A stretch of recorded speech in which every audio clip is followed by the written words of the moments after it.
Okay, so in this lecture, we're going to talk about an overview of cell structure. All right, we'll talk about organelles, not all of the organelles, but a number of the organelles. Then we're going to talk about the cytosol and the cytoskeleton. And then we'll talk about cell-to-cell adhesions. This is all in Chapter 2. Okay, so here we have the Jello mold cell. Right? Delicious gray Jello mold. All of our cells are surrounded by a plasma membrane. And we're going to talk in detail about the plasma membrane in 2 weeks. Okay? We'll talk briefly about it, but what you need to know for cells is that all cells are surrounded by a plasma membrane.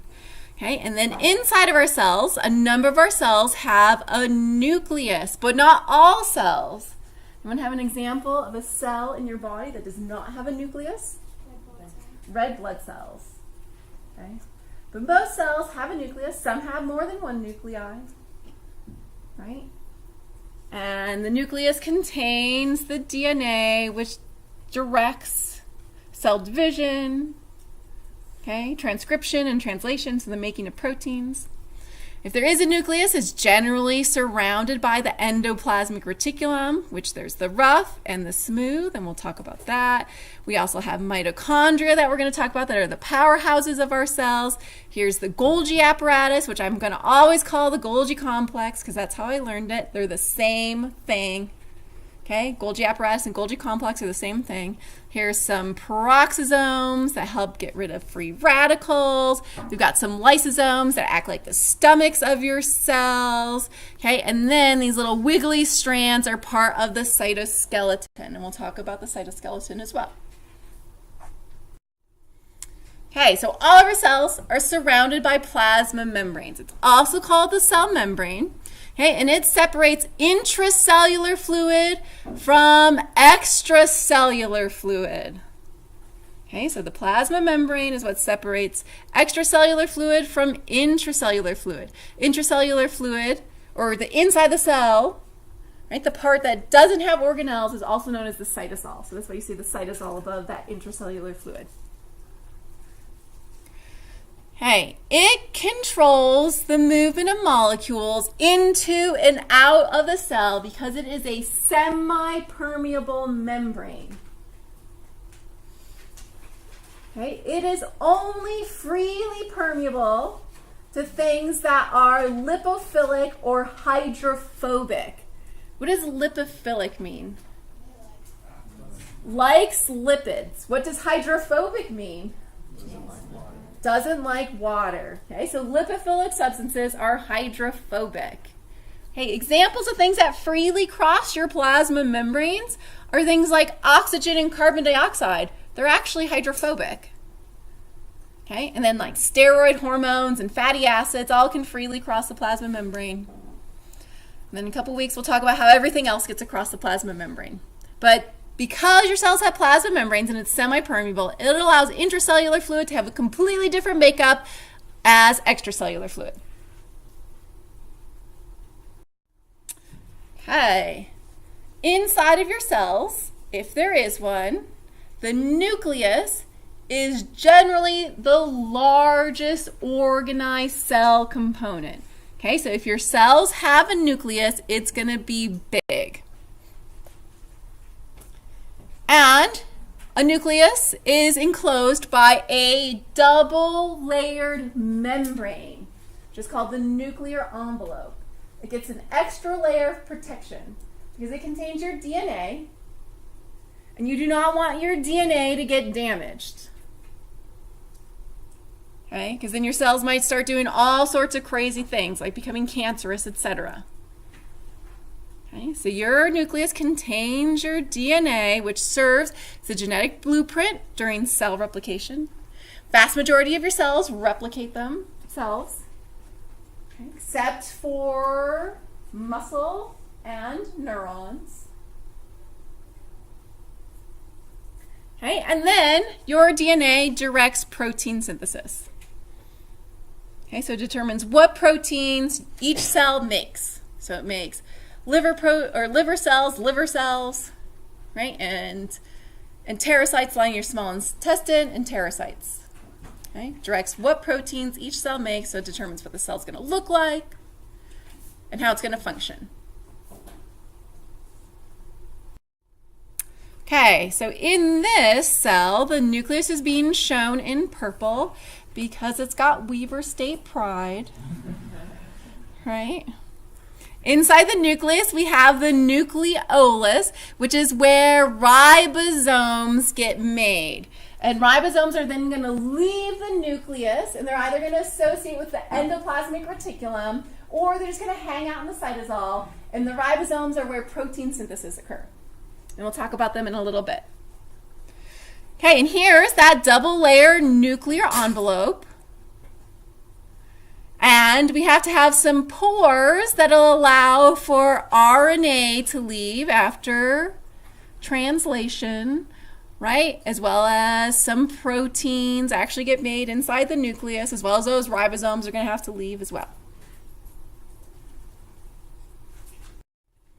Okay.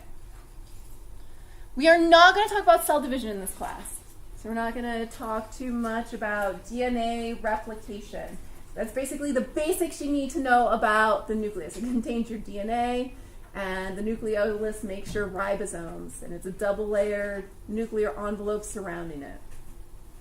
Okay, we're going to spend most of our time talking about the other organelles. Okay, so everything outside of the nucleus is part of the cytoplasm. Okay, so you've got the nucleus, everything else is cytoplasm. Okay, and the cytoplasm consists of your organelles and the cytosol. Okay, so everything outside of the nucleus and the organelles is just cytosol. Okay, organelles are your little organs that are organized in distinct membrane-enclosed structures within the cytoplasm, right? And they have different roles and do different functions. Okay, and then the cytosol is a gel-like mass where we have our cytoskeleton. Okay, so a lot of people think that your cells are all watery and everything's free floating in there. That is not true. It's much more like a Jell-O mold where everything's sort of held in place. That's held in place by the cytoskeleton.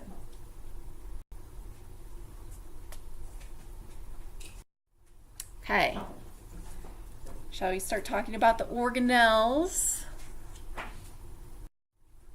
So we're going to talk about the endomembrane system first, and then the mitochondria, and then we'll talk in more detail about the mitochondria when we talk about cell metabolism, because mitochondria is the powerhouses of your cells. It's where ATP is made. Right? But we're going to spend most of the time talking about the endomembrane system, which surrounds the nucleus. We've got the endoplasmic reticulum. We have rough and smooth, and the endoplasmic reticulum makes proteins and lipids. And it often sends those proteins and lipids to the Golgi complexes or the Golgi apparati. Okay, and then we've got lysosomes, which act as intracellular stomachs, and peroxisomes that help take care of free radicals. Okay, so let's talk about the endoplasmic reticulum, or the ER. So in this class, the ER does not mean emergency room. Okay, it means endoplasmic reticulum. And this is a fluid-filled membranous system that's usually found right outside of the nucleus. And it makes proteins and lipids.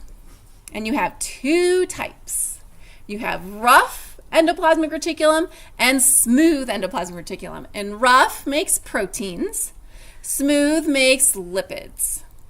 Okay, and smooth looks a little different because it's these little tiny interconnected tubules. Right, and rough looks bumpy because it's studded with ribosomes.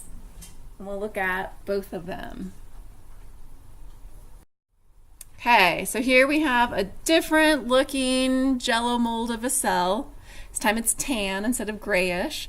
Here's the nucleus in the darker brown color, and then this pinkish color, or mauve, or whatever color you want to call it, right, is the rough endoplasmic reticulum and the smooth endoplasmic reticulum. So if we look up here, there's a little bit of a blow up. So the endoplasmic reticulum that is rough looks bumpy in appearance. So if we look down here, all these little bumps are ribosomes that do the protein synthesis.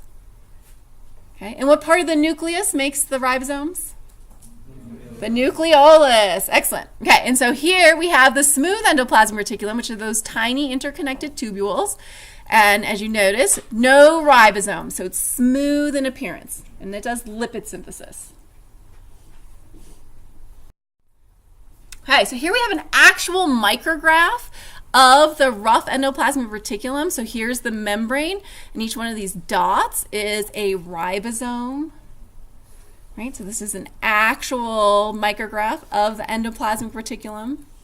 Okay, those ribosomes in the rough ER are there for protein synthesis.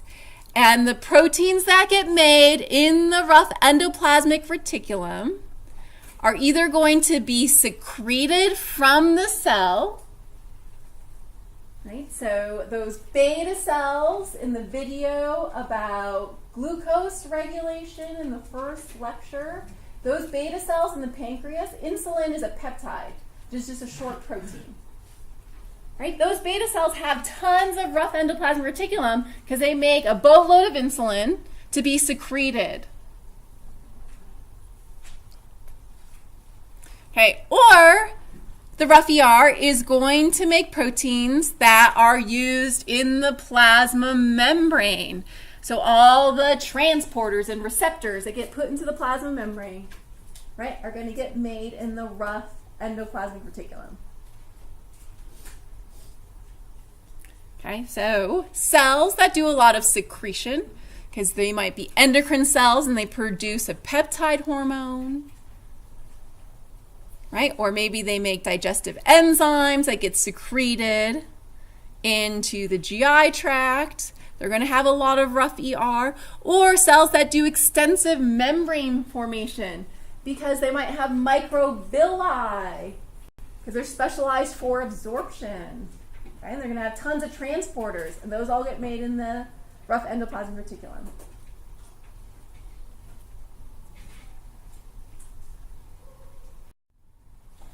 Okay, so we're going to talk a little bit about protein synthesis. Okay, and in this slide, these pinkish blobs are the ribosomes, okay? And then these blue strands are the messenger RNA, and then these lighter blue squiggles with a green blob and some letters attached are the transfer RNA. So your nucleus makes 3 different types of RNA, okay? mRNA, which is messenger RNA. So the M stands for messenger, and it's this dark blue line here. tRNA, which stands for transfer RNA. Transfer RNA brings amino acids to the ribosomes for protein synthesis. So these green blobs are amino acids. So this is methionine. MET is the abbreviation for methionine. For those who haven't taken biochemistry yet, okay, and SER is the abbreviation for serine. And then rRNA is ribosomal RNA, and ribosomal RNA makes up the ribosomes. Okay, so ribosomes are either found in the endoplasmic reticulum or they're found in the cytosol. Okay, so you also have ribosomes in your cytosol that are making proteins that get used in the cytosol. So things that do things like glycolysis, which we'll talk about next week. Right? Those ribosomes that are either in the endoplasmic reticulum or the cytosol work the same. Okay? They're going to read the nucleotide sequence on the messenger RNA. And then transfer RNA is going to be bringing the amino acid that's being coded for. So every 3 nucleotides codes for a specific amino acid. Transfer RNA brings that amino acid, and then the ribosome makes a peptide bond between the amino acids. So this black line is a peptide bond. This is a covalent bond. These amino acids are now sharing electrons, so they have a really strong covalent bond between them. Okay, and then the messenger RNA slides down.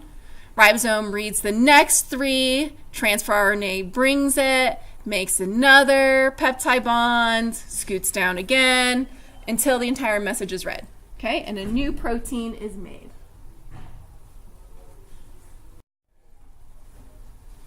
These ribosomes that are found in the endoplasmic reticulum make proteins, and then those proteins get dumped into the lumen, or the interior portion of the endoplasmic reticulum.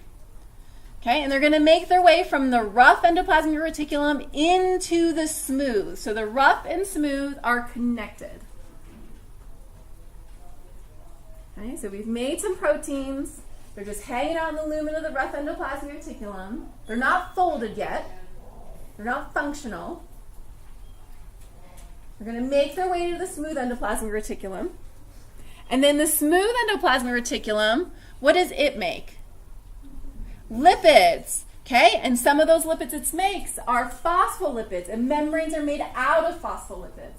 So the smooth endoplasmic reticulum makes these phospholipids that then surround the proteins into what are called vesicles. They're going to pinch off of the smooth and get sent to the Golgi complex. Okay, so we're going to basically be following these proteins from the rough endoplasmic reticulum eventually to the outside of the cell. Okay, so we're now in the smooth endoplasmic reticulum. There's no ribosomes. That is why it's smooth. So here's another actual micrograph. Here's the rough, where we have those little bumps, which are the ribosomes. And here's those tiny interconnected tubules that make up the smooth. Okay, one of the major functions of the smooth endoplasmic reticulum is to package the proteins that the rough ER made. Okay, also the smooth is going to make lipids that are going to get used for other things besides those vesicles. Okay, it might make phospholipids for the plasma membrane. It might make triglycerides that are then going to get stored in the cytosol if it's an adipocyte or fat cell. Okay, your detoxification enzymes that are found in high abundance in your liver are found in the smooth endoplasmic reticulum. Okay, and those are what are metabolizing both body waste as well as exogenous waste. So any over-the-counter meds you might take, any food additives, any illicit substances, right? Your liver is going to detox those in its smooth endoplasmic reticulum. Okay, here we have a vesicle that's being pinched off. That's going to get sent to the Golgi complex. Okay, so proteins for secretion are made in the rough endoplasmic reticulum, go into the smooth, pinch off, go to the Golgi complex. So guess what we're talking about next? The Golgi complex, which is also known as the Golgi apparatus. Closely associated with the endoplasmic reticulum because it's receiving things from it. Okay, it's made up these flattened, slightly curved, enclosed sacs that are called cisternae. When we talk about mitochondria also have cisternae.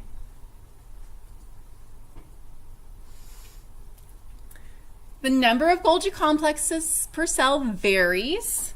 So when cells have lots of endoplasmic reticulum, they're going to have lots of Golgi complexes.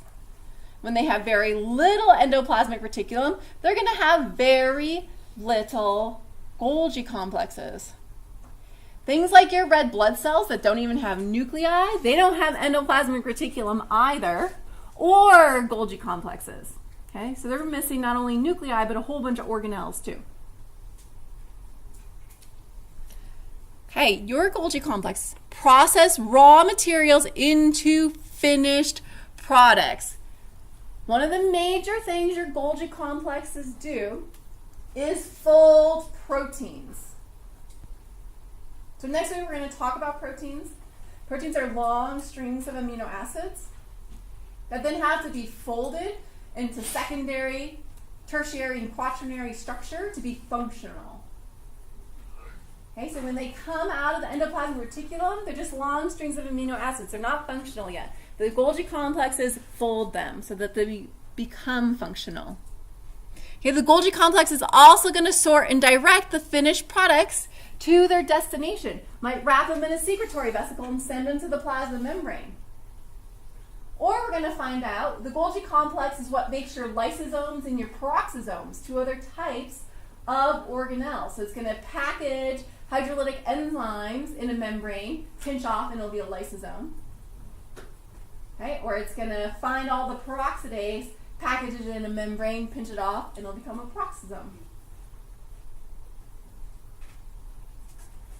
Okay, and then it mentions makes the secretory vesicles. Those secretory vesicles are going to release their product by a process called exocytosis, which we'll talk about in 2 weeks when we talk about how things get across the plasma membrane. Right? The secretory vesicles get fused with the plasma membrane, and what's inside of them is released by exocytosis.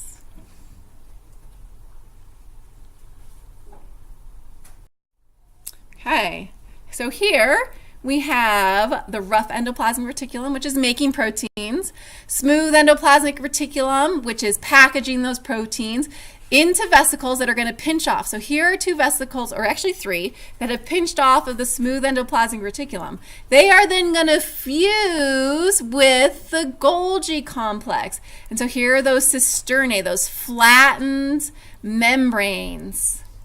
Okay, and inside the cisternae is where you have things get folded, i.e. proteins get folded, sorted, and then they're going to get packaged, and they might get sent into the cytosol. So this might be a lysosome and a peroxisome, or they might get sent towards the plasma membrane where they're going to fuse with the plasma membrane, release their contents via exocytosis.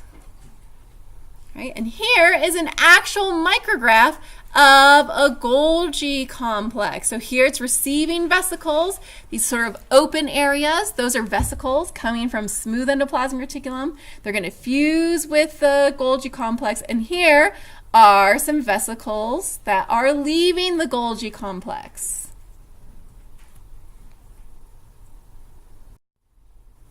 Okay, so again, protein synthesis involves 3 types of RNA, right? Messenger RNA that brings the message to the ribosome, this is rRNA, which makes up the ribosome, and tRNA that brings the amino acids to the ribosome. So here we're following protein synthesis from the nucleus all the way to the final destination of the protein. So I really like this figure in your textbook. Sort of summarizes what you need to know about protein synthesis. So messenger RNA coming from the nucleus, okay, it's leaving one of those nuclear pores, is going to either associate with a ribosome in the cytosol, or it's going to associate with a ribosome that's on the rough endoplasmic reticulum. Whether the ribosome is in the rough ER or the cytosol, they work the same. So if we look at this blow up, okay, the messenger RNA is going to get read by the ribosome. Okay, the transfer RNA is going to bring the amino acid.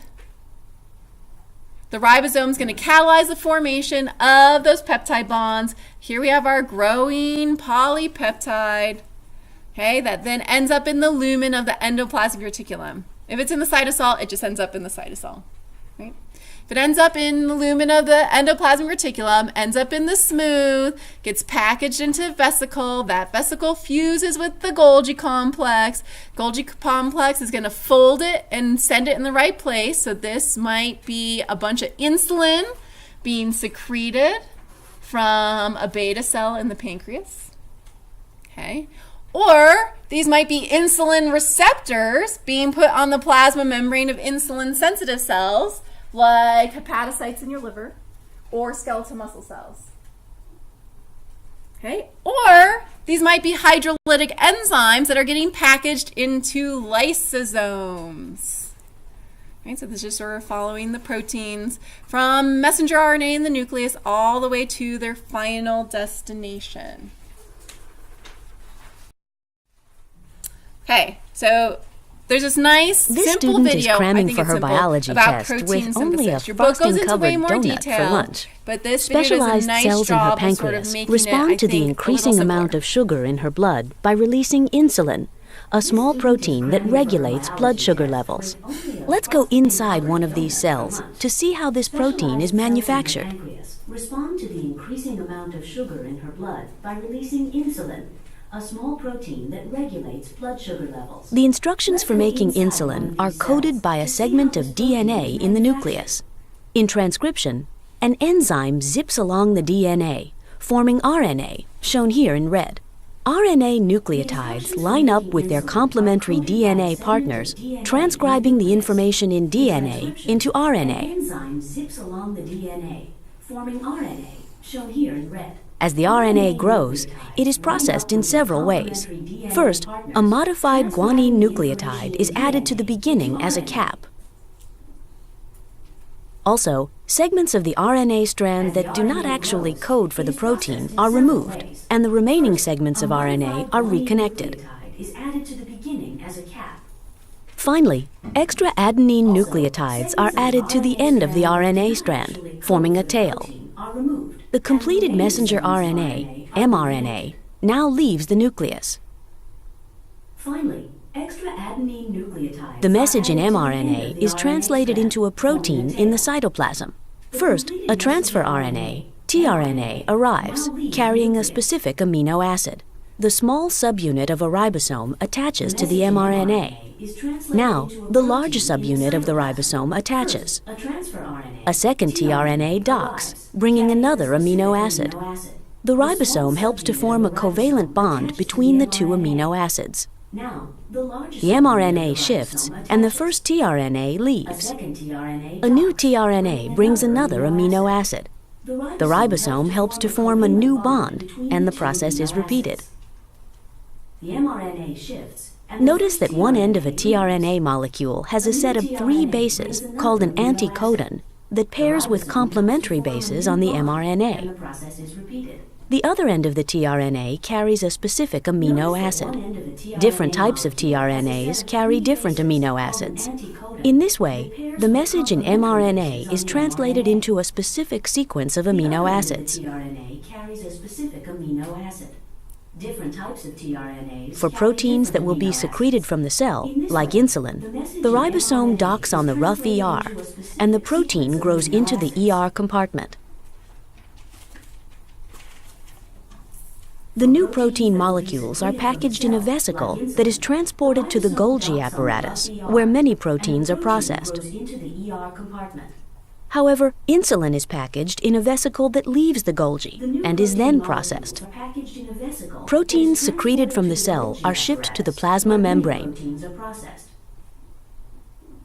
Here, insulin is secreted from the pancreas and begins to regulate the student's rising blood sugar levels. Proteins secreted from the cell are shipped to the plasma membrane. Here, insulin is secreted from the pancreas and begins to regulate the student's rising blood sugar levels. See, another example involving blood glucose regulation. Said your textbook likes to use that as a really common example. Any questions about protein synthesis? If you've taken cell biology, etc., you obviously cover it in way more detail, right? I just want you to know the basics for this class. Hi, so let's talk about a couple more types of organelles. We're going to talk about lysosomes, peroxisomes, and then mitochondria. Right, so lysosomes originate from the Golgi complex because they're an organelle that's surrounded by a membrane. Okay, and inside that membrane, there is a bunch of hydrolytic enzymes. And hydrolytic enzymes do hydrolysis. And hydrolysis are enzymatic reactions that break covalent bonds. Right, so your lysosomes are going to be breaking down macromolecules into monomers. Right, so polysaccharides into things like glucose, complex proteins into amino acids. Okay, So you can think of your lysosomes as your intracellular stomach or digestive system. Okay, when your mitochondria get worn out, they'll fuse with your lysosomes, and the lysosomes will break down everything that's making up that making up that mitochondria, right? And then those substances get taken and recycled. Okay, there are a number of types of cells that do what's called phagocytosis, right, where they actually engulf large things, like a number of your white blood cells that are phagocytic. They might engulf an entire bacteria, wrap it in a membrane. It's going to fuse with a lysosome and then break down that bacteria. Okay, and again, any monomers in that bacteria, any glucose or amino acids, can then get reused by your cells. So your cells are very eco-friendly. Okay, they're very good at recycling.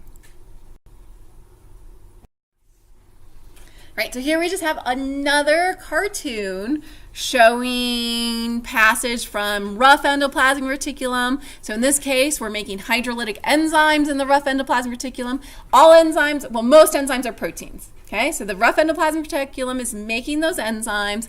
Smooth is packaging them into a vesicle. Vesicle fuses with the Golgi complex.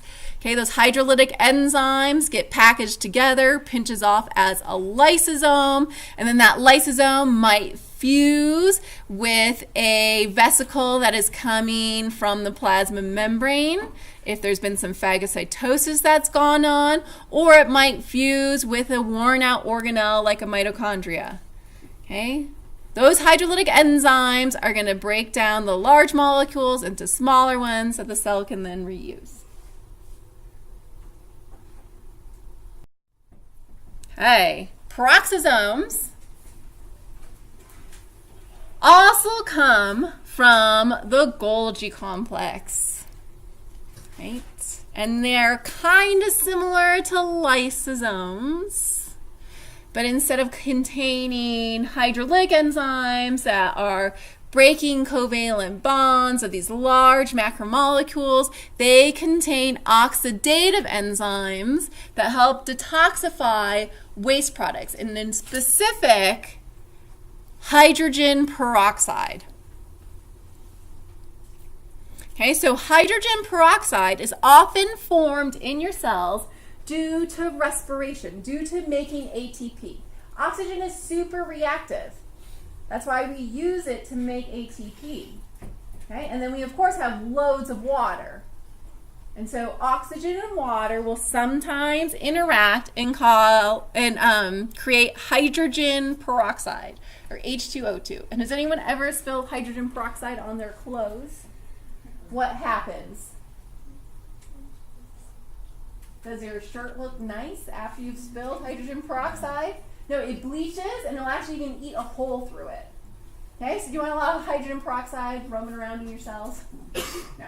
Okay, so your peroxisomes will take this hydrogen peroxide and using the enzyme catalase, convert it back into water and oxygen.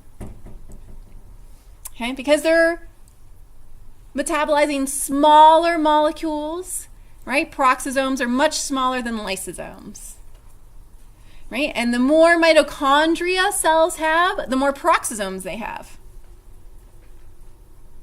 And here we just have the yellow showing those lysosomes and the red showing the peroxisomes. Okay, the last organelle we'll talk about today is the mitochondria. Mitochondria is the major site of ATP production. And it contains enzymes for the Krebs cycle, which is also known as the TCA cycle, or the citric acid cycle. Those are all the same thing. We'll talk about it next week. And then it's also where electron transport chain occurs, which is where the vast majority of ATP is made. Your mitochondria have a double membrane. So there's the outer membrane and the inner membrane. And the inner membrane has folds, which are called cristae, just like the Golgi complex. there is a space between the outer membrane and the inner membrane that is called the intermembrane space. These are nice terms, right? They make sense. Okay, we've got the intermembrane space, and then inside the inner membrane is the matrix, where Keanu Reeves hangs out. If any of you are old enough to have seen that movie. Okay. We're going to talk about the difference between the matrix and the intermembrane space next week when we talk about cellular respiration. Okay, but they differ. Right. Any questions about those organelles?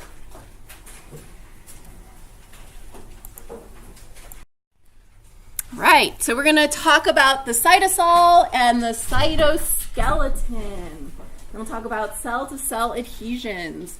So the cytosol is about 55% of total cell volume. It's semi-liquid. It's kind of like a Jell-O mold.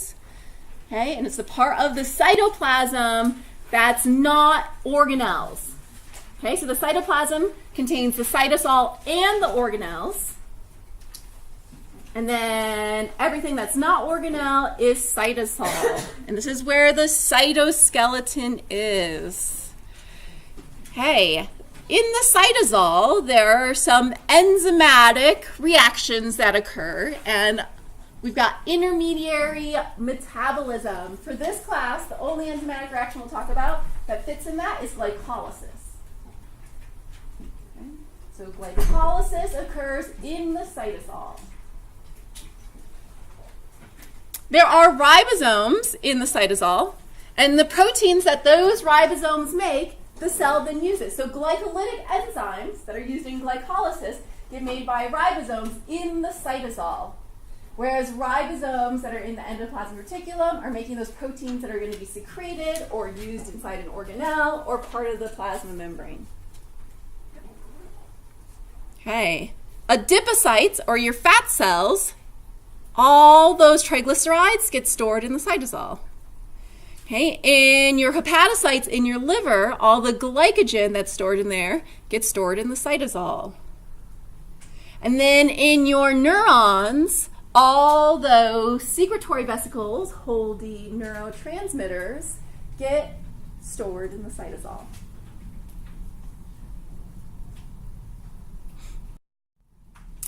Hi. So the cytosol contains the cytoskeleton. Cytoskeleton is made up of protein fibers that give cells shape, right? Anchor the organelles so things aren't just free floating. And then aid in cell movement. So if the cell does move, so if the cell has cilia or flagella, right, the cytoskeleton is what causes that movement. Or when your white blood cells do diapedesis to squeeze out of your bloodstream, that movement is due to the cytoskeleton. A lot of your cells don't move though. However, the cytoskeleton is what things move around in the cell on. So like your cytoskeleton acts like roads or train tracks to move things around inside the cell. Okay, and there are 3 kinds of protein fibers you find in the cytoskeleton, and they're listed from largest to smallest. So the microtubules are the largest, the intermediate filaments are intermediate, and the microfilaments are the smallest. The microtubules and the microfilaments rearrange themselves all the time, whereas your intermediate filaments are permanent. They're not rearranging themselves. Okay, so here we have our plasma membrane. Here's our rough endoplasmic reticulum with those ribosomes studying it. Here's smooth endoplasmic reticulum. Here's the mitochondria. But the reason we're looking at this slide is to see the cytoskeleton. So here we've got microtubules being shown in this orangish color. Notice that they're hollow. Okay, here we've got intermediate filaments being shown in this mauve color, and then the microfilaments are these small strands in blue. Okay, so lots and lots of cytoskeletal elements within the cells. And notice how they're interacting with the organelles and they're interacting with the plasma membrane. Okay, so let's talk about the microtubules first. This is an actual fluorescent micrograph where the tubulin that makes up the microtubules has been dyed with a fluorescent green protein. So that's the only thing showing up. So this shows you how much cytoskeleton there is inside a cell, right? And this sort of lighter areas where the nucleus is. Microtubules are made up of the protein tubulin. They are hollow. They give cells support and structure, but they also play a major role of movement, both of things inside the cell and of entire cells or parts of cells. Right? And they're found in high concentration in all of our cells. Okay, so centrioles are your microtubule organizing center. So here we have our jello mold cell, and it's just showing the centrioles. They are especially important for cell division, so they're what help the cells pinch apart to form two identical daughter cells. We're not talking about cell division in this class, so just know centrioles play a major role in cell division. You don't have to know their actual role. Okay, microtubules help move cells. So flagella and cilia are made up of microtubules, or it's the microtubules in the flagella and cilia that bring about the movement of flagella and cilia. Okay, and so they have this arrangement of 9 + 2 microtubules, and we'll look at it in the next slide. It's 9 pairs of 2 microtubules. Okay, they get anchored into the cell by a basal body. The arrangement in flagella is that you have really long microtubules. Okay, and then generally there's only one flagella, so this would be a sperm cell, only cell in the human body that has a flagella. Okay, and there's just one, or there should only be one. Right, and then cilia, so here we have some cilia being shown in yellow. Right? They are shorter and much more numerous. Okay? And they line some of your epithelial tissues and help move things across your cells.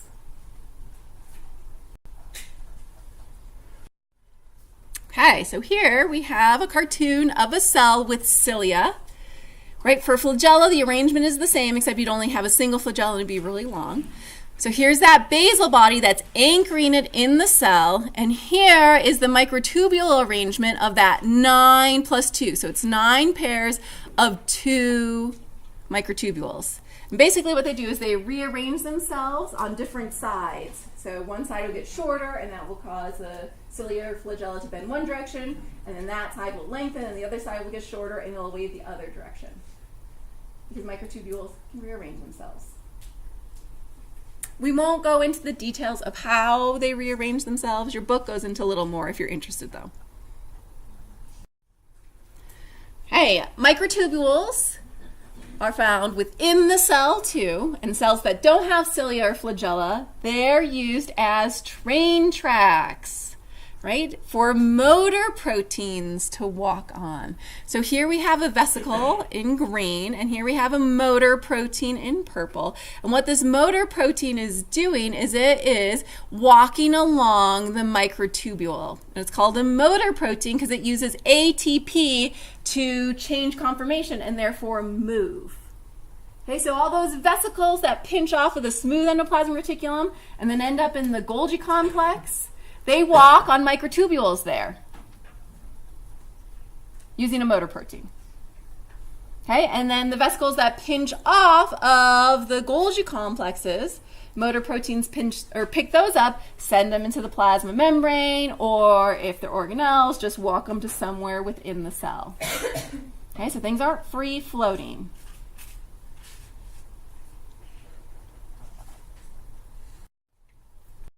Okay. So we're going to switch cytoskeletal elements, and we're going to go to the microfilaments. So these are the smallest. Right? They are made up of the protein actin. Right? And you might recognize actin if you've taken anatomy, because actin and myosin together cause muscle contraction. Right? And we will talk in detail about how muscle contraction occurs later in the semester. Unlike microtubules, microfilaments are solid.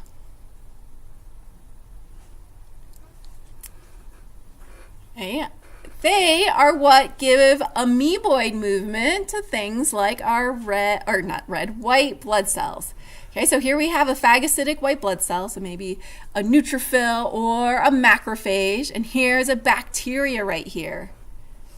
Okay, and so this white blood cell is sending out a pseudopod. It's going to hit this bacteria, and then it's going to engulf it. Right, and that's just a localized movement, a part of the plasma membrane. Right, so it's not necessarily the whole cell, it's just part of the plasma membrane is moving out. And that's because microfilaments can also rearrange themselves on the fly.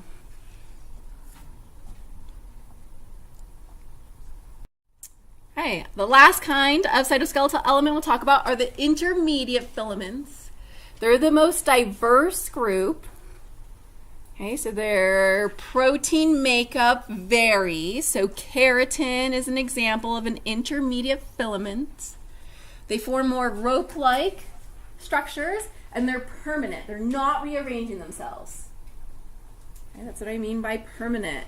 And they are what give your cells their permanent shape and anchor organelles. Okay, so they give cells shape and they anchor the organelles, and they do not rearrange themselves. So they play no role in cell movement.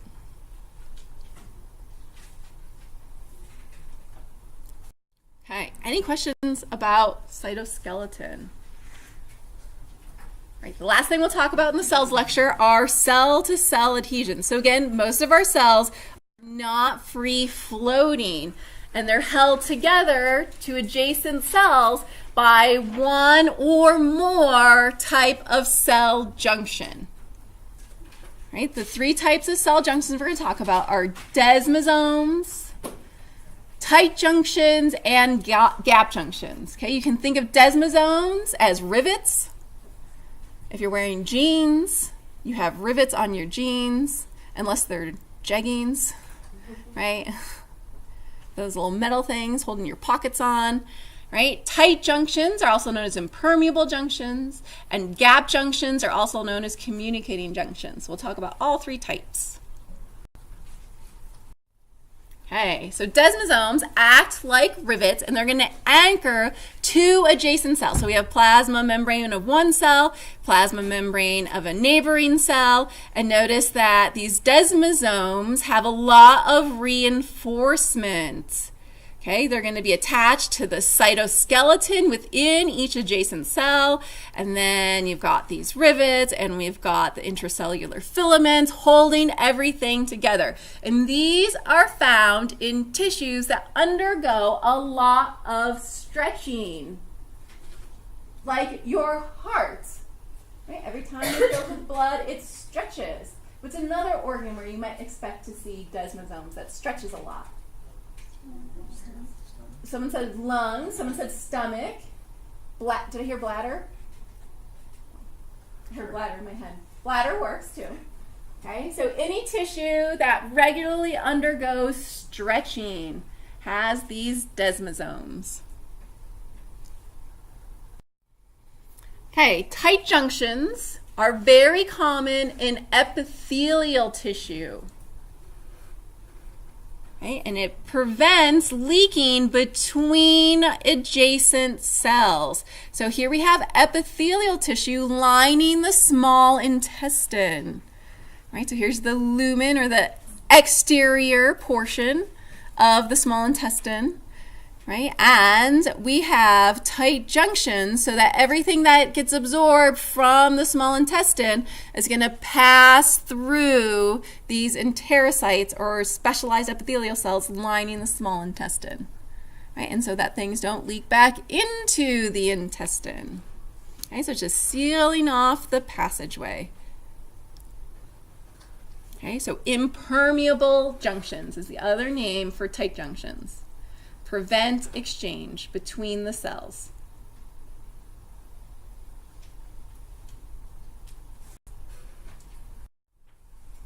Last type of cell junctions are the gap junctions. So gap junctions are actually quite rare.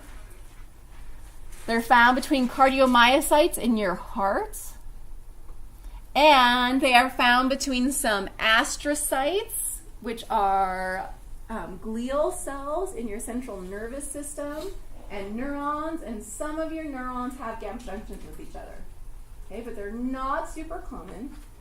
What gap junctions allow is for small water-soluble substances to move directly from cell to cell. So generally this means ions. So in your heart, when one cardiomyocyte, one of the muscle cells in your heart, fires an action potential and starts to contract, all those muscle cells in both atria are connected by gap junctions, so that that contraction just spreads from cell to cell really rapidly. Okay, so then your atria contract as a unit, and then all your ventricular cells are connected by gap junctions, and they'll contract as a unit as well. Okay, so gap junctions are also known as communicating junctions. They allow small water-soluble substances to move from cell to cell really rapidly. Okay, any questions about cells?